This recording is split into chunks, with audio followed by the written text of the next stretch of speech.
সবাইকে চট্টগ্রামের জন্য শুরু করবে।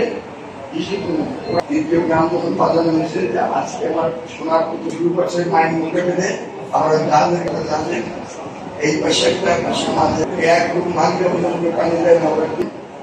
এই যুদ্ধ এত তাড়াতাড়ি শেষ হতে পারেনি, বাধা দেয়নি, রাজু দিয়ে থাকেন এখন বাধা দেবে না। তাই এই যুদ্ধের ইতিহাস লেখা আছে। আমরা 10 আনা ময়মনসিংহের একটা রেলগাড়ি স্টেশন, জাহাজ, যে ইতিহাস আমরা তো চলে যাব।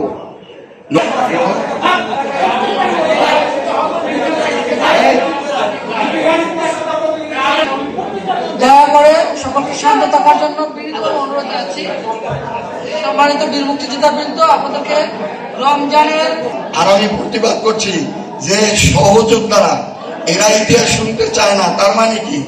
তার মানে কিছু গর্ব আছে,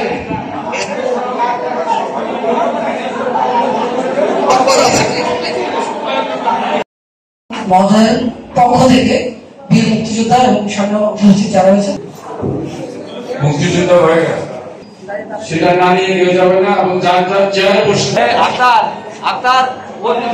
আপনারা নিজ নিজ আসনে বসে থাকবেন।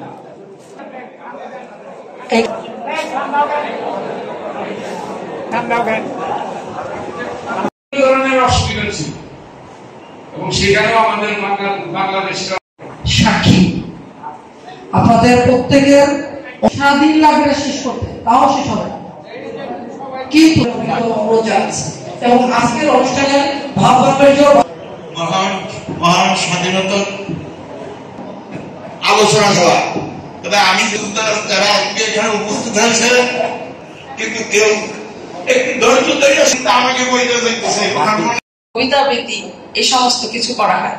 এবার আমাদের উপজেলা নির্বাহী অফিসার মহোদয় শুধুমাত্র রমজানের জন্য আমাদের ডিসপ্লে অনুষ্ঠানটা করা হয় নাই, মার্চ পাস্ট করে ডিসপ্লে অনুষ্ঠান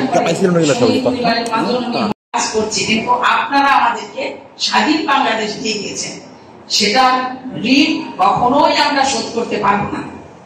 আমরা এই কথাগুলোই আজকে আমার 138টি সরকারি প্রাথমিক বিদ্যালয় এবং সকল কিন্ডারগার্টেন, বেসরকারি সকল প্রাথমিক বিদ্যালয়ে আমাদের এই দিবসটি উদযাপন হচ্ছে এবং সেখানে সমাবেশে গভীর শ্রদ্ধাঞ্জলি বীর মুক্তিযোদ্ধাদের দেওয়া হয় এবং আপনাদের আমার অফিসে আসবে, আমার ইঞ্জিনিয়ার সাহেব বলতে সরাসরি তার অফিসে যাবে।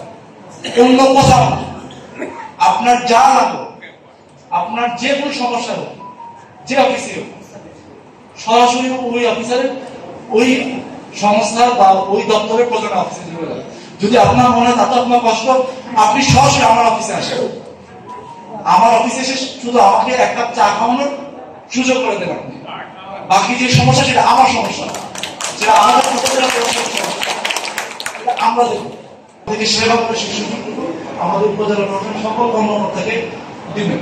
আপনাদের যে কোনো প্রয়োজন আমরা আপনাদের পাশে আছি। সবার প্রতি আবারও সম্মান জানাচ্ছি, শ্রদ্ধা করে আপনাদেরকে কৃতজ্ঞতা জানাচ্ছি আপনারা উপস্থিত হয়েছেন এবং যারা আমাদের এই রাজপুরা যে সকল বীর মুক্তিযোদ্ধা এই 1971 সালে জীবন দান করেছিলেন তাদের প্রতি তাদের আত্মার মাগফিরাত কামনা করছি, তাদের আত্মার শান্তি কামনা করছি। সবাইকে আবারও ধন্যবাদ জানিয়ে আমার বক্তব্য শেষ করছি। সবাই ভালো থাকবেন, সুস্থ থাকবেন।